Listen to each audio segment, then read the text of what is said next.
Phulbari GM pilot উচ্চ বিদ্যালয়ের voter আমি। সেন্টারেই আমার জন্ম, ছোটোবেলায় এখান থেকেই আমার শুরু, শিক্ষা জীবন এখান থেকে শুরু। এই সেন্টারেই আমি ভোট দিই প্রত্যেক বছর। আলহামদুলিল্লাহ এখানে পরিবেশ ভালো, আল্লাহর রহমতে আপনাদের সকলের সহযোগিতা এবং এলাকাবাসীর সহযোগিতা আছে। আমরা ইনশাল্লাহ নির্বাচনে কামিয়াব করব। ফুলবাড়িবাসী আমাদেরকে উপকৃত করবে। ধন্যবাদ সবাই। আপনি সন্তুষ্ট? আপনি পরিবেশে বর্তমান যে অবস্থা এই মুহূর্তে আমরা সন্তুষ্ট। নির্বাচনের সার্বিক পরিস্থিতি আপনার কাছে কেমন মনে হয়?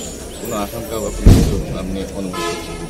আপনি ফুলবাড়ির সাংবাদিক, নিশ্চয়ই জানেন সার্বিক অবস্থা দেখতে আপনাদের আমার চাইতে আপনারা আপনার দৃষ্টিতে কেমন মনে হচ্ছে? হুমকি ধামকি শুনতেছেন, আপনারা এখানে আসেন, সেভাবে একটু আপনারা পর্যবেক্ষণ করেন প্লিজ, অন্যভাবে নেবেন না। মিলন ভাই, আপনি সার্বিকভাবে এই মুহূর্তে বলতে সন্তুষ্ট? আপনার কি মনে হচ্ছে যে শেষ পর্যন্ত আসলে এই প্রশাসনের কাছে আপনার প্রত্যাশাটা কি, যে আসলে শেষ পর্যন্ত প্রশাসনের কাছে আমার শতভাগ প্রত্যাশা যে তারা একটা নিরপেক্ষ নির্বাচন করবেন, আমি বিশ্বাস করি, ভরসা আছে আমার। নিরপেক্ষ নির্বাচনে আপনি এখন পর্যন্ত দেখার পরে কোনো বাধা কি আপনি মনে করতেছেন? জাস্ট 5 মিনিট হয়েছে, এখন কিছু আপনি মন্তব্য করার এখন মন্তব্য করার মতো অবস্থা নাই।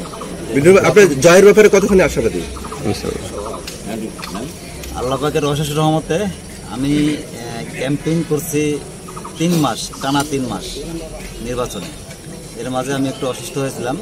আমার কাছে মনে হয়েছে শতভাগ আশাবাদী। উপস্থিতি কিরকম আপনার কাছে মনে হবে? একটু উপস্থিতিটা এখন বলা যাবে না তো, আসলে আমি কেবল জাস্ট ভোট দিয়ে বেরোলাম। কেমন প্রত্যাশা করতেছেন? আপনি কি এরকম প্রত্যাশা করতেছেন? প্রত্যাশা হবে আলহামদুলিল্লাহ ভালো হবে। গাড়ির নাম্বারটা